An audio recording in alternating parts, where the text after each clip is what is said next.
Bonjour et bienvenue sur ce chapitre 2, méthode et organisation comptable.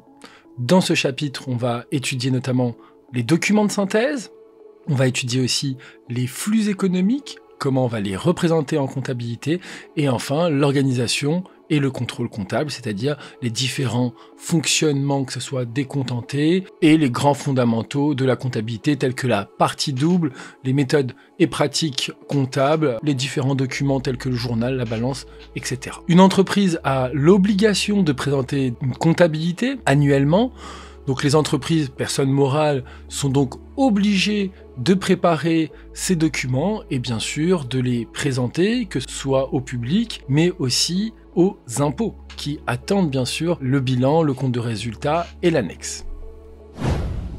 Et on commence avec les documents de synthèse.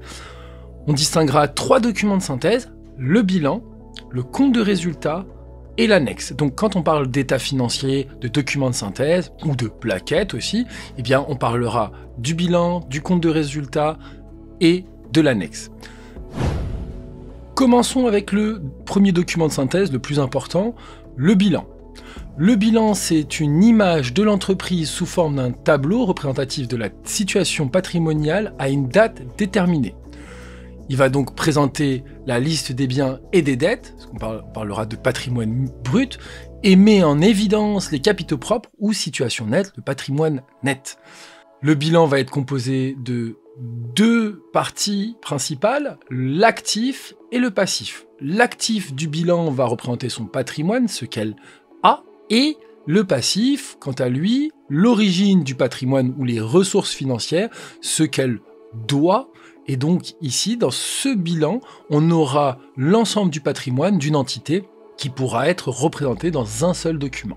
L'actif va correspondre à l'ensemble des biens et droits que possède une entreprise. Il va être décomposé en 2 grandes parties. L'actif immobilisé, qui sont destinés à rester à long terme dans l'entreprise, et l'actif circulant, qui lui a un cycle beaucoup plus court, sur moins d'1 an. Ainsi, le bilan il va être présenté à l'actif en fonction de la liquidité, ce qui signifie la rapidité d'échange d'un bien contre un prix donné, la capacité de l'entreprise d'échanger le bien rapidement, et donc un actif immobilisé qui lui est destiné à rester à long terme, puisqu'il va représenter les éléments qui vont rester dans le patrimoine longtemps, plusieurs exercices. On va parler par exemple d'un véhicule, on va parler par exemple aussi d'une machine, on va parler aussi d'un bâtiment, etc., etc. Ce sont des éléments qui vont rester à long terme et qui vont être exploités durant plusieurs années. L'actif circulant, quant à lui, est composé de biens et de créances qui vont se renouveler généralement rapidement au cours du cycle d'exploitation de l'entreprise.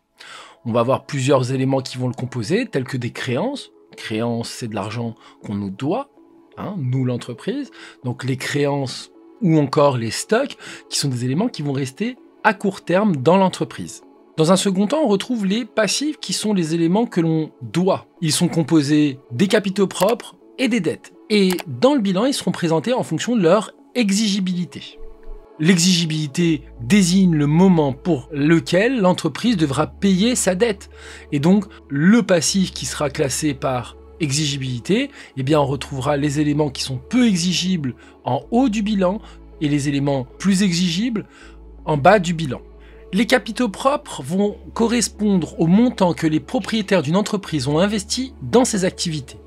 Il va comprendre l'argent, donc les investissements qui ont été réalisés par les actionnaires.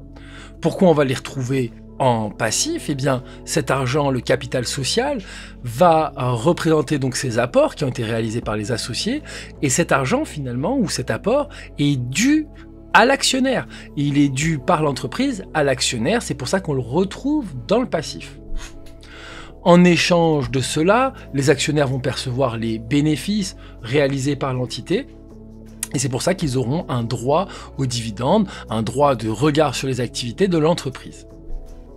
Dans un second temps, on retrouve la catégorie des dettes ou passifs exigibles, qui sont ici les obligations de verser des sommes d'argent à des personnes déterminées, la banque, les établissements de crédit, les fournisseurs, l'État, le personnel, etc.